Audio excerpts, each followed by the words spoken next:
fitrah emas dan fitrah bui.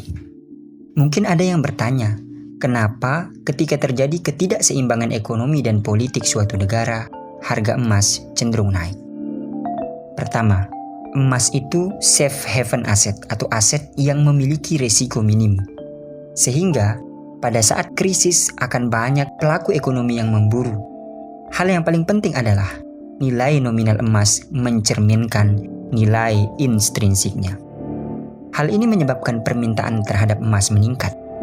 Jika permintaan meningkat sedangkan jumlah emas terbatas, maka harga akan melonjak. Kedua, semakin nilai nominal barang mencerminkan nilai intrinsiknya, maka semakin ia bernilai. Sebaliknya, semakin jauh selisih nilai nominal dengan nilai real, maka barang itu tidak lebih hanyalah buih, terlihat banyak, tapi pada hakikatnya tidak memiliki manfaat. Ya, memang begitulah fitrah buih. Allah Subhanahu wa ta'ala berfirman, Anzala minas sama'i ma'an fasalat aydiyatun biqadariha fahtamala as-sailu zabadan rabiya. Wa mimma yuqiduna alaihi fin nari ibtigha'a hilyatin aw mata'in zabadun mithluhu. Kadzalika yadribullahu al-haqqa wal batil. Fa amma az-zabadu fayadhhabu jufaa'a wa amma ma yanfa'u an-nasa fayamkuthu fil ardh. Kadzalika yadribullahu al-amthal. Allah telah menurunkan air hujan dari langit, maka mengalirlah air di lembah-lembah menurut ukurannya. Maka arus itu membawa buih yang mengambang, dan dari apa yang mereka leburu dalam api untuk membuat perhiasan atau alat-alat. Ada pula buihnya seperti buih arus itu. Demikianlah Allah membuat perumpamaan tentang yang benar dan yang batil. Adapun buih akan hilang sebagai sesuatu yang tidak ada gunanya, tetapi yang bermanfaat bagi manusia akan tetap ada di bumi.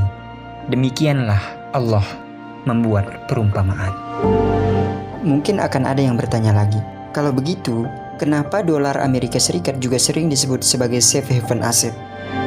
Padahal itu kan cuma kertas doang, dan tentunya nilai intrinsiknya jauh lebih kecil dari nilai nominalnya. Alasannya ialah karena dolar Amerika Serikat disepakati sebagai mata uang dunia.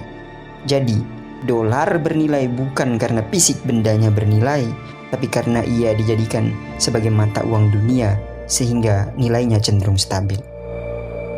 Kalau dia sudah tidak disepakati sebagai mata uang dunia, maka kemungkinan besar ia tidak menjadi safe haven lagi. Karena ia mata uang dunia, negara-negara di dunia juga menjadikan ketersediaan dolar sebagai cadangan devisa dan sebagai salah satu alat ukur stabilitas ekonomi. Coba Anda bayangkan, jika dolar tidak dijadikan sebagai mata uang dunia, apakah dia sebernilai hari ini? Tentu tidak akan sebernilai hari ini. Anda paham maksud saya?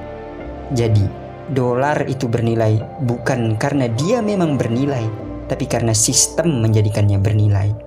Sedangkan emas itu bernilai karena pancaran nilai yang dicerminkan sama dengan nilai yang dia miliki.